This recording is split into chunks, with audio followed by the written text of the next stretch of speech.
Muy bien, ahora te quiero compartir algo que definitivamente no vas a encontrar en ninguna escuela de mecánica, tampoco en ningún curso de inyección electrónica, en ninguna página de internet y mucho menos en ningún libro. Esto es algo que preparé exclusivamente para ti que has llegado a mi página web. Muy bien, ¿qué es lo que te voy a compartir? Te voy a mostrar una pequeña prueba. Esta es una muestra de cómo es que la PCM constantemente está regulando y vigilando el comportamiento del sensor de oxígeno. Muy bien, la forma que la PCM tiene para verificar si la señal del sensor de oxígeno es confiable es mediante la variación del ancho de pulso de inyección. Cuando la PCM está en bucle cerrado, directamente cualquier modificación que se le haga a la duración del ancho de pulso en los inyectores va a repercutir de inmediato en el comportamiento de la señal eléctrica del sensor. Y la conducta es, cuando se aumenta el ancho de pulso, la mezcla se enriquece y por consiguiente el sensor de oxígeno debería demostrarnos que su señal eléctrica pasa más tiempo en la región rica por encima de los 800 milivoltios. Y vamos a verlo aquí. Aquí lo que estamos viendo en esta pantalla superior es que el ancho de pulso está aumentando y aumentó también la señal en la región rica. Ahora el ancho de pulso está disminuyendo y está aumentando el tiempo que pasa el sensor en la región pobre. Ahora va a cambiar, ya viste cómo ahora está en la región rica y el inyector está aumentando su pulso. Enseguida lo que vamos a ver es que lo disminuye y el sensor de oxígeno ahora está mostrándonos que pasa más tiempo en la región pobre. Esa es una prueba que nosotros también podemos monitorear directamente en el escáner cuando estemos haciendo nuestras rutinas de diagnóstico. Pero esta es nada más una pequeña muestra de todo lo que vas a poder aprender en el curso de diagnóstico con escáner para este y todos los demás sensores que tienen participación directa en el funcionamiento del motor. En este momento estamos viendo el comportamiento de la señal eléctrica del sensor de oxígeno, pero estamos viendo dos señales. La señal amarilla nos muestra el comportamiento normal de un sensor de oxígeno que no presenta ningún problema. De esta manera, la PCM va haciendo el conteo de los cambios de la señal de voltaje y la rapidez de cambio.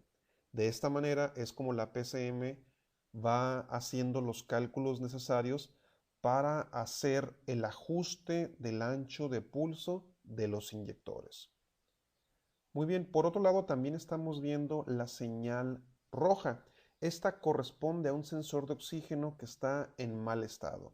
Este sensor está emitiendo su señal de una manera en la que la PCM no puede utilizar la información proporcionada por el sensor debido a que esta lentitud en su señal no le permite hacer los cálculos correspondientes del ancho de pulso y así hacer que el sistema de gestión de combustible se vaya a bucle cerrado. Si un sensor de oxígeno ya está viejo y su señal es lenta, tal y como lo vemos en pantalla, para la señal de color rojo, estamos hablando de un sensor de oxígeno que está en mal estado.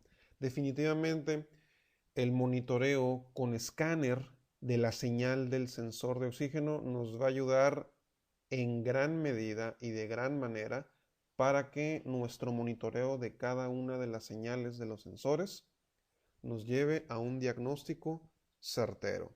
Entonces tenemos que estar muy al pendiente del comportamiento de la señal del sensor de oxígeno, pero aquí no acaba todo.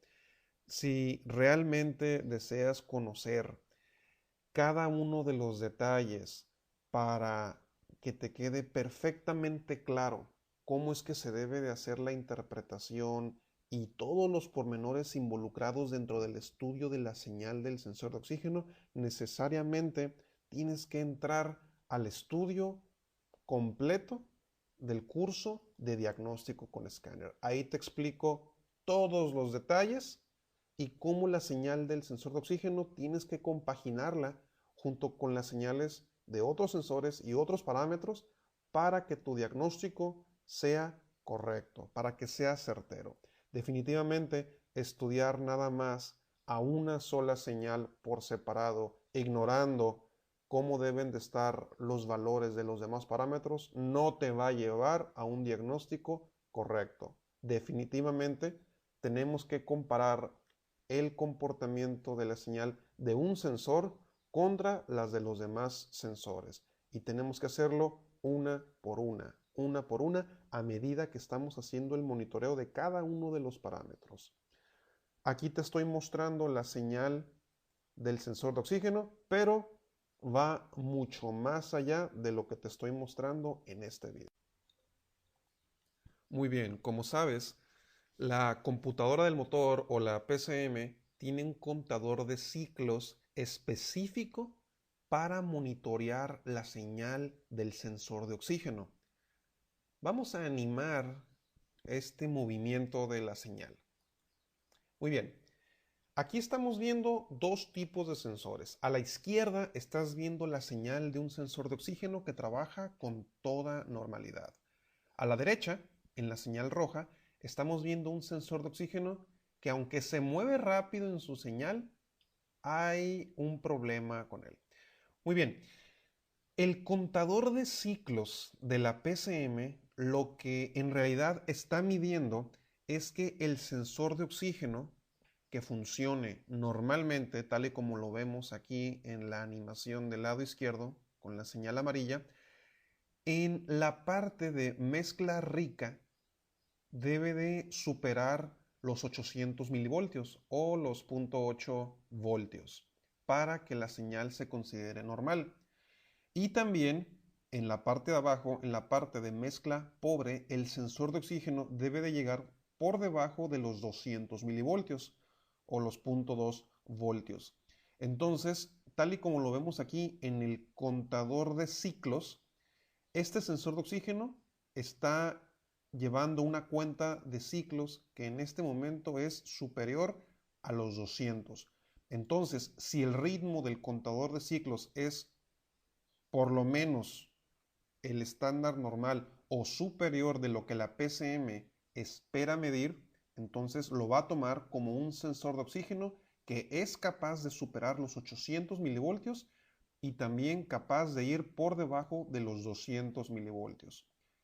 De esta manera es como el monitor del sensor de oxígeno, que es un programa que está instalado dentro de la memoria de la PCM, va a llegar a la conclusión de que la señal del sensor de oxígeno es correcta, independientemente de la rapidez con la que el sensor de oxígeno esté haciendo su cuenta de ciclos. Ahora vamos a revisar el sensor de oxígeno del lado derecho. Aquí estamos viendo que de igual manera el sensor de oxígeno con la señal que aquí estamos representando en color rojo se mueve a una rapidez igual o muy similar que la del sensor de oxígeno que funciona con toda normalidad.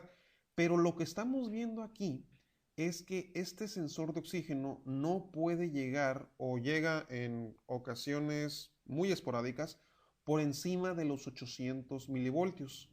También en ocasiones poco frecuentes llega por debajo de los 200. Entonces, un sensor de oxígeno que no suba por arriba de los 800 milivoltios y que tampoco baje por abajo de los 200, entonces la PCM va a tomar este dato como un sensor de oxígeno que es incapaz de cumplir sus ciclos de cambios superiores arriba de 800 e inferiores por debajo de 200 milivoltios.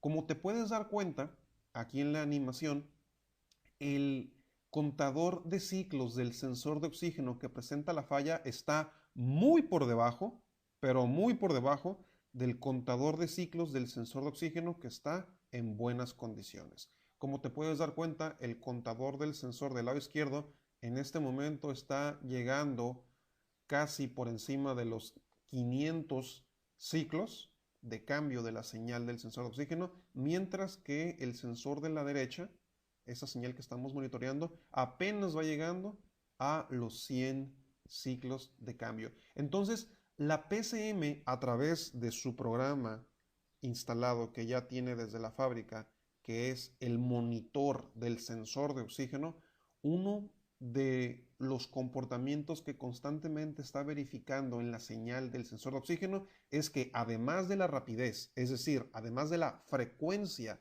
de la señal del sensor de oxígeno, también está considerando la amplitud, es decir, si es capaz de rebasar los 800 milivoltios y de descender por debajo de los 200 milivoltios. Este es el tipo de cosas que hay que estar muy al pendiente cuando estemos revisando la señal del sensor de oxígeno en el escáner. Pero este es nada más para el sensor de oxígeno que va antes del catalizador.